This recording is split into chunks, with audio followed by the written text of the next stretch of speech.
We're New Time Zones, and this one is stage 1.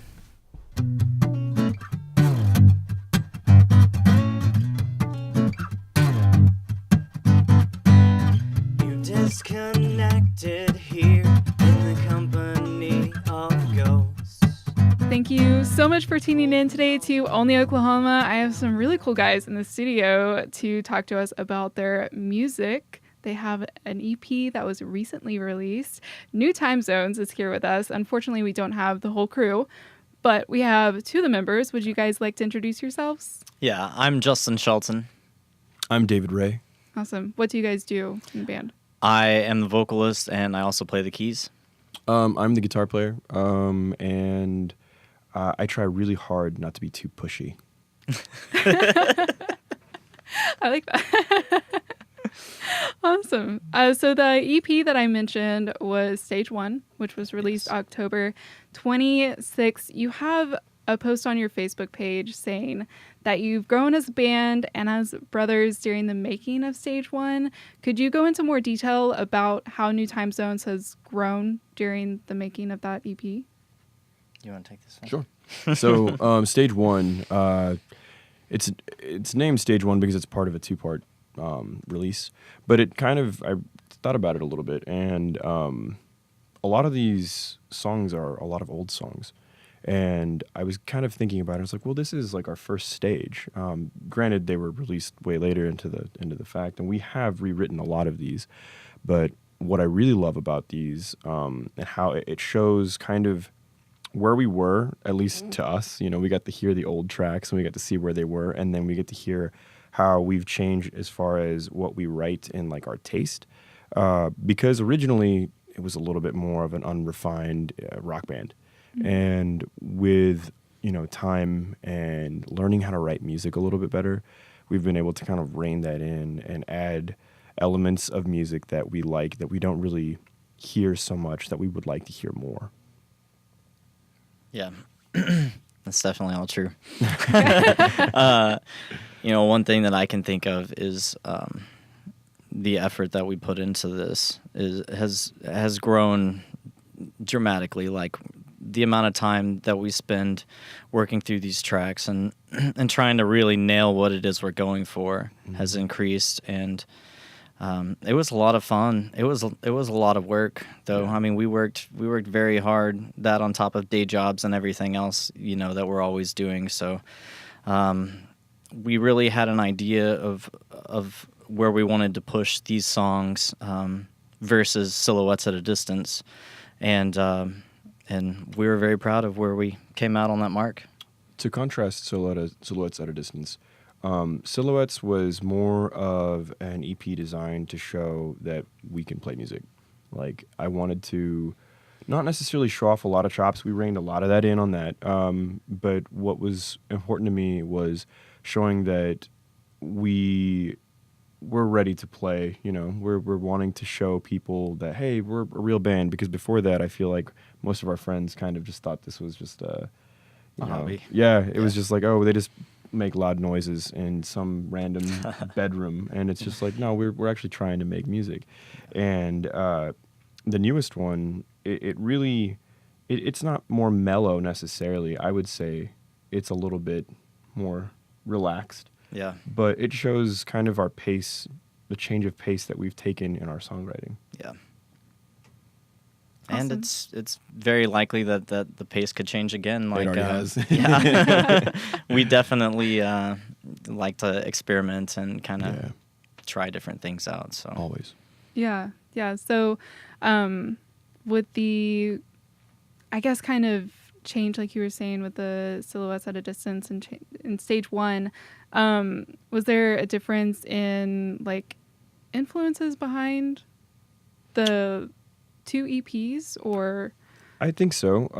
I think Stage 1 is kind of a return to what we just have always liked, whereas Silhouettes was kind of like us trying to carve a path to kind of create the rut that we wanted NTZ to get, like, really not stuck down, but like almost like we wanted to get our feet on the ground. Yeah. We wanted to really set an identity, and I think that with that, stage one had a lot of pressure to do that as well. Like we're like, well, we got to make it very much, new time zones.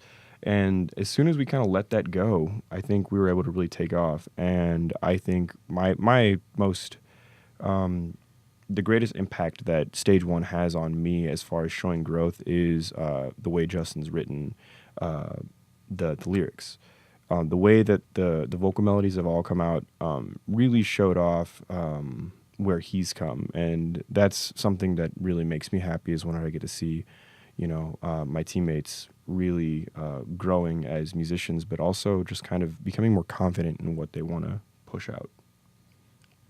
And on top of that, our influences are always changing. Like we'll have our base influences that we grew up listening to, and those will forever be there. But we also are always exploring new music and looking at what else is out there, and so styles and influences are gonna be something that change fairly often for us. Yeah, it's the hardest part, I think, is trying not to get caught up too much in what we listen to, because it's really easy to get really into something and you're like, this is what's right with music right now, and you get really into it, and then next thing you know, when you sit down and try to write a song, or like you're jamming away at something, all of a sudden you realize you just rewrote the album you've been stuck on. Yeah. You're like, no, what have I done? But when that happens, you just gotta. For me, I just go back to really deep roots. Yeah, that makes total sense. And you had mentioned your bass influences. Could you two share what your influences have been from the very beginning? From the very beginning? Yeah. I'm a big fan of Death Cab for Cutie, the Shins, listen to a lot of Thrice, and I also grew up listening to punk rock and emo in the 90s, and I also really love 90s rock a lot as well. Yeah. It's funny, I just was talking to a friend about how I got into music, and she's very spiritual. She's much more like, right away, she's like, oh my gosh, you're a Capricorn. And I was like, whoa, yeah, I guess. And she's like, why would you have bothered with music? That's not very Capricorn-ish. And I was like, oh, it was purely competitive. Like, everybody else started playing guitar, so I was like, I want to play guitar better. And eventually kind of I fell back on like, the 70s and 60s music. Like, I got really into like early Santana. That was the first song I ever learned how to play, was Samba Pati, and it's an instrumental. And then later on I got into other music, and then more modern music. I was at the Canes when Coheed and Cambria came through for the first time, and I remember I had no idea who they were, and they were doing, they were playing right, to me. I think I was in like 7th or 8th grade. I was like just a kid, and I remember I asked the person in front of me, like, who's this band? And she just yells back at me, it's Coheed and Cambria. Like, and I was like, that's not English. Like, what are you saying? And later on, I got to listen to it, and in the Guitar Player magazine, or it might have been Guitar World, they had a tab set out how to play the song. Well, I, being a child and not paying attention to things, I started learning how to play this stuff, and I didn't realize, like, those are two guitar players. What I had been doing is like quickly shifting between the two parts, just trying to nail every part. And that was a big part of how I feel I even just got better. I tell Justin anytime, I'm like, if you want to get right-hand technique, you got to pick out bands who have a lot of, kind of proggy, chunky, muted guitar technique. And you might not love it, but it'll definitely help you get to where you want to be, if that's where you want to go. Was there a significant difference between the making of Stage 1 and Silhouettes? I know that we've talked about, you guys were saying this first EP was you just trying to make your sound. Like, this is New Time Zones, this is who we are. And then Stage 1 of just growing from that. Is that basically the answer, or was there something that really stood out to you guys between the two?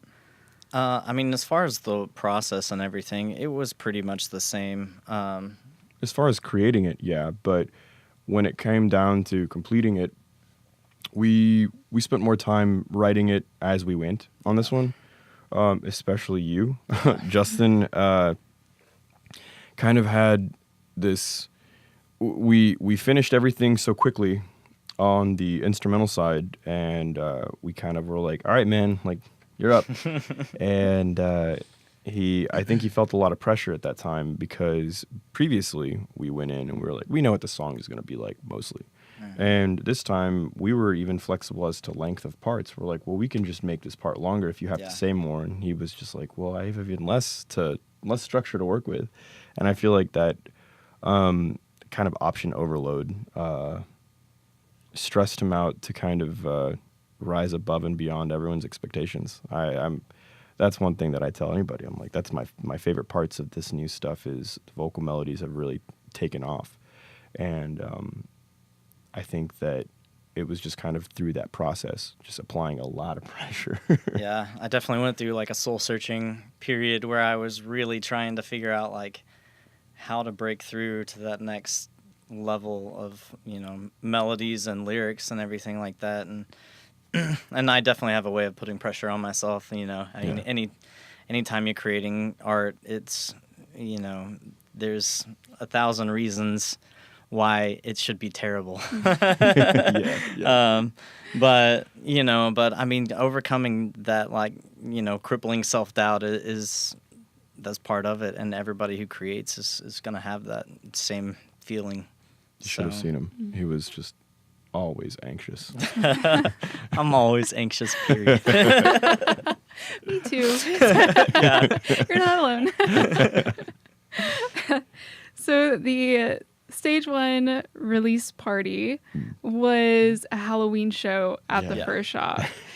Please tell me that you guys dressed up. And if you did, what were the costumes? So we were the Soggy Bottom Boys. From Oh Brother, Where Art Thou? Yes. And the problem with that outfit is it's not iconic on its own. Like, everybody's like, why are you guys dressed like hobos? And I thought ahead of time, thankfully, I said, guys, if we're going to do this, we have to learn Man of Constant Sorrow. And so we opened up with that, and I think everybody at that point, mostly our friends and friends of the band who played with us, 1 2 10, we're kind of like, oh, I get it. That explains the suspenders and hat and dirty clothes. All right, great. But it was a lot of fun. Dressing up was great. That was awesome. Speaking of shows, do you guys have any upcoming shows where people can be hearing the new EP live? Absolutely. We have a show January 2nd at Vanguard with Rome Hero Foxes, and we're excited about that. Yeah. Awesome. And New Time Zones has actually played at RSU back in August, and I can tell you they're really good. They're awesome live. All right. Well, thank you guys so much for coming in today and talking to us about the EP and letting the people know when they can see you live next. Yeah, absolutely. Thank you. Thanks. This one's called Reflections off of our new EP, Stage 1.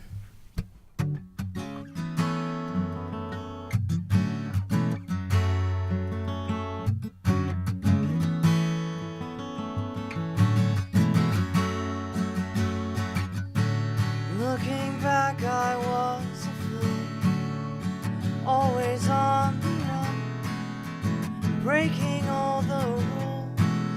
The summer passed too soon.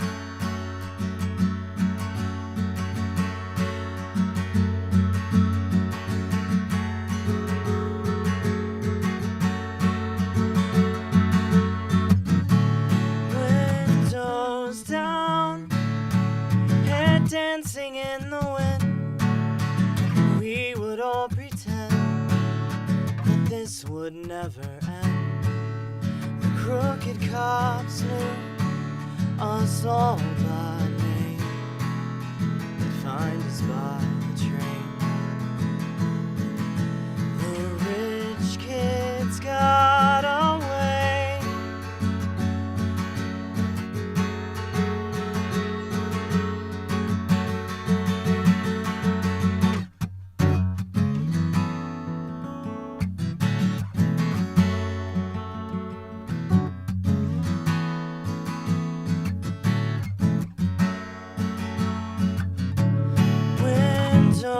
down, hair dancing in the wind, and we would all pretend that this would never end, spending nights beneath the stars, laying on our cars, tracing all these scars, waiting for the sun to rise.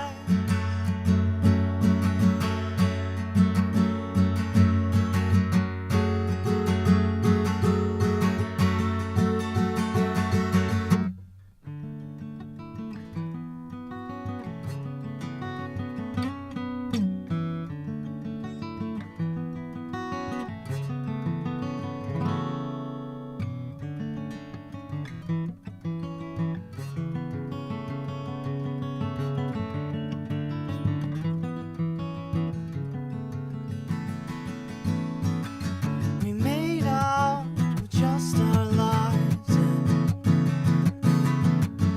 the clothes on our backs. Can't pretend like